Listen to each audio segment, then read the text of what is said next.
All right, we are live. Thank you. All right, welcome back, everyone. It is 2:30 and we're having a committee discussion and possible vote on H 510, an act relating to repealing the charter of the town of Dan. And the committee assistant is reposting a letter from one of the representatives from Danville onto the committee page. Because my computer is a little feisty loading. Just checking for updates. Feisty and loading the charter packets that we have in our shared drive. So in a moment. Oh, thank you. So we have this letter that came in. And it is from the Danville Town Clerk to the Secretary of State's office. Speaking to their I guess misfire on warning a public hearing before the vote for community input and dialogue. And so we'll have that up in a second. But first and foremost, I mean, this is gonna be just an open discussion on this. We've, brought the folks from the community in and yeah, I'll open up the table to wrapping up. I want to call attention to this, that the warning from the town of Danville was not at least 30 days prior to the informational meeting. It was 24 days. Was it 24 or 26? 24 Okay, so days 6 days, I know. prior to the informational meeting, and the warning was only for the informational meeting. It was not for the vote, the meeting vote, which was on a different day. So this was just for individuals to come and meet and learn about what they would be voting on when the voting happened. Correct. That's all I have. Okay. Oh, I guess I should correct myself, because earlier when we took testimony from folks from Danville, I immediately thought that it was for the actual meeting where they were voting. And my initial reaction was, no, we can't proceed with this because it violated procedure. Yeah.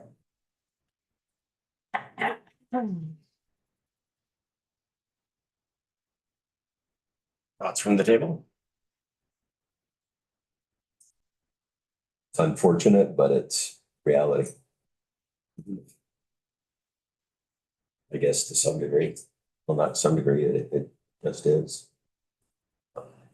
Oh, And if you hit refresh, the packet is now on our homepage. Or document page.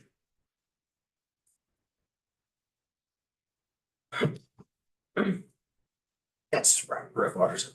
I'm torn because I do like a rule. The rules exist for reasons. I believe, was it the town manager who said it was silly that we were doing this? The 6 days may seem silly to him, but there's a reason at some point in time that the legislature decided, or their charter decided 30, or, that there's a reason why there's a 30-day warning, right? And that it's not 24 days or 26 days. And I sympathize that they didn't realize the mistake. And, in my town, we've done things wrong before like this, or in meetings, and then you just reschedule the meeting and it stinks, but you have to make it right, right? If it were a dire situation, I might be so inclined to say, yeah, we should just not care. But the first thing is that it passed 150 to 112, which isn't a significant number to me. Like it's not like it was a landslide. And second of all, I feel a little concerned because, or not concerned, but I just feel like there's an avenue for them to do it the right way. I believe they're allowed to suspend their charter for 3 years. And then that would allow them to warn everything properly, vote again. In theory, get the same vote and then dismantle the charter, but then they can also get what they want, which is not having to be bound to the charter. The other thing is the charter requires the use of Australian ballot. And it says they've already been doing that for 15 years and they're going to continue to do it. So it's not like there's any change happening in the way that they're voting. It's just, it's kind of administrative anyway. So if it's going to be an administrative thing, then it should be done right. That's where I'm leaning. Although I understand that it's going to cost them money to, I guess, to do the Australian ballot again, but I don't know. I feel like, I don't know. I'm not sold on it. Wrap up. And I understand, the warnings, but looking at the sheet they gave us from the town of Danville, the informational paper, and what their average turnout for meetings is, where they had 2 different meetings. Regrettably, one was 24 days. And the other one was even the day before the vote, they held another meeting. So in their first meeting, only 12 people showed up. Usually have 2. In the second meeting, there were 30 to 40 people. Normally they have 15 to 20, and this is going by their word for the second meeting. I can't see denying this for this error. They admitted they made the error. This bill was submitted last year, 2025. So to have them go another possibly 2 years and spend more for this vote, I'm inclined to say that there was the information there. They didn't have anybody testify that said they didn't have enough information. I'd be inclined to grant the charter change.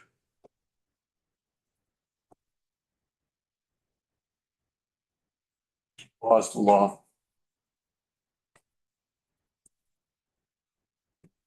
We could disregard this, take it off the wall, and we can go on.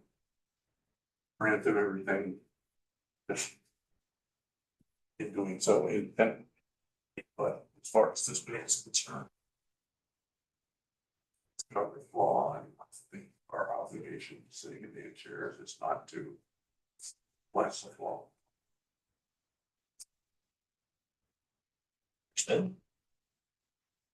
I just worry about this setting a precedent. And it can cause a slippery slope. And I know it was about the informational meeting, but still, like, that's part of the law. And it sounds like from testimony that there's still a way for them to like have their cake and eat it too. And still abide by the law. We don't open up a door for a slippery slope. We don't set a precedent. So that's my thing. It's like, just do it the right way. They still get what they want. And that makes sense. Yeah, No, I understand. I understand both sides of this conversation, right? there's a way for them to get what they want without us opening the door. Yeah, it's like many things in this building, like just Yeah. because we can doesn't mean we We should. should, because it sets a precedent. And that's something I don't want to do, because it put this committee in a sticky situation for years and years to come. But I think historic, council was speaking to like this committee and its various member formations has chosen to be very strict or have moments of like leniency. And if I recall the words he used, it was very, those moments were kind of like specific to the committee makeups of that moment in time. So it has done both sides of this practice. Yes, Reverend Brett. Be more prone to be sympathetic if the vote had been overwhelming. But it's not overwhelming. Rep. Nugent? I think, given the scope of what they're asking for in their charter, does not cover a lot of robust town government to start with. That, the one error in the two meetings that happened does not bother me that much, and I feel like we have discretion for a reason to take context into our view, so I'm fine with it. Rep. Snow? I would agree that I don't think that the charter change is a major change in how they do things. And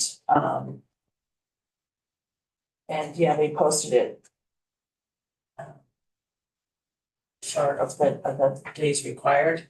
But again, it says in the bottom of their letter that it was an overwhelming turnout, that they normally don't have anybody to come. And so obviously people got enough information to know that there was a meeting. Turnout as strong as they did, so. I don't see a problem with granting it this time. I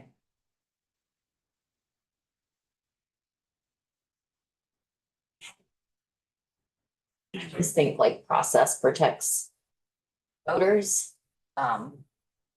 Notice and timing requirements aren't technicalities. I am sure the voters are protected. Just think consistency matters and we shouldn't take like a legislative override lightly. So as I sit here, I'm more just like, it's not, I don't think they had like nefarious reasons for doing this or anything, but I just. Yeah, pretty set. I don't want to open the door. I'll just say one more thing. If this was the warning for the vote, I would definitely say no, too late, sorry, but this was a notice for informational meeting. Which most people don't even care about the informational meeting. It's in the evening, they don't want to go out, they just don't worry about the vote, the day of the vote, so. If it's total informational meeting versus the day of the voting is totally different. And I guess if this was the day of the vote, I'd definitely say no. That definitely has to be Mhm. stuck to the rules, but this was an informational meeting. Yes, Rep. Boyd. I think there's a real process for Danville to go about this without us truly being involved.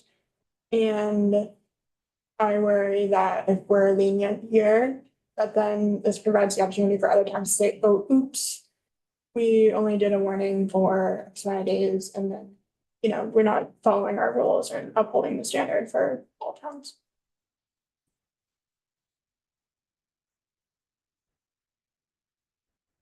For Randolph? No, I got nothing. Nothing in either direction? Not really. I mean, I'm kind of like. That's a good point. I mean, same analysis I would take. Yes. They can get what they want, which is to get rid of the charter and not have to abide by it. Which technically they are going to continue abiding by it. They just don't want the charter. So they have a way to do that without us having to to change the rules or make an exception for them. Like they can get both of those things. And it's unfortunate that it's going to be a hassle for them to have a revote, but also sometimes it's a hassle when you don't do things the right way. And that's just a natural consequence of the situation. So that's all I have to say about it. I think if it were like, they are not going to be able to vote by Australian ballot, this is going to cause a huge upheaval in their, municipal government, I might consider it, but it's not. They can just keep doing what they want to do. As Rep. Cooper of Burlington said, the vote was not like a landslide. It was close enough. And maybe if there had been more people at the information meeting, 40 people extra had gone, it would have gone in a different way. But we never know. We won't know. Flashbacks to Bennington one. My head was going there. Yeah, As you were I know. rolling through that So, statement, I was like, yes. Now I'm done. That's the last thing I want to say about this. All right, well. To. Move forward with the charter approval was something that does have a regularity. It is a big decision. So I want to have this discussion just so we can do this. Together as a table. And seeing that. Folks are very split on this decision right now. I'm not gonna call for a vote today. Okay. So, and just good ideas. In this conversation. For what it is in this moment, concur. Seems prudent. So, prudence and good reputation. One last thing, if I'm remembering correctly, Representative Burt, when he was in here, yeah. It also gave him a funny feeling that if this wasn't followed to a T, the process wasn't followed, so. Good point. And recollection, yeah. So. We will agree that we are split on this, and yes, Rep. Hago. I just want to say something about Rep. Boyden's point. It's really hard when you have more than one town that you represent to understand the conversations that happen in the town that is yours. Because you're not at those informational meetings, you're not at, you don't receive the warnings, you're Oh, not I at see the what you're saying. votes. So Rep. Burt probably has taken by surprise as we are on this. So just keep that in mind. Yeah. In terms of him. I don't know that he really has an opinion one way or the other, but it is really hard when you represent more than one town. Burlington. Well, for me, this is more global. I mean, with the process. We're gonna change the law. It comes in, it goes through committee, blah, blah, blah, blah. We don't, we should not, as was said earlier, have the authority to mitigate something just because we feel somebody made a mistake and it should be held accountable for it. It's accountable to the law. If you start doing this, then the question is it first party voter because you used a pipe or because you used a plastic bag? I mean, it's, you know, I'm not here to make those kind of decisions.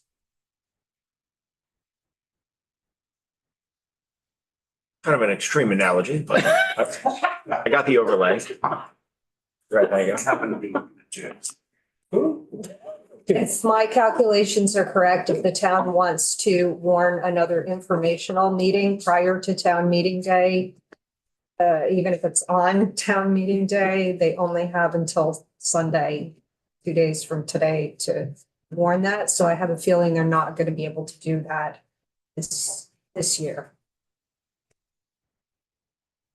Red. I also think that having them come to us and being a Dillon's rule state that this is also part of the process. Well, yeah, it is the power that's granted as a Dillon's rule. That we can make the decision to move forward, yes. I mean, we have the tool. It's in the box. What we're discussing is whether or not we remove the tool, yes. So. I'm standing by my previous point where something like this should have sweeping consensus. Before called for a vote, we don't have that, so.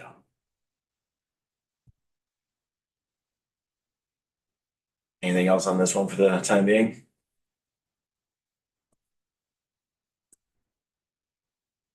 Seeing no hands. Okay, so, all right, well, that was the discussion part of the exercise.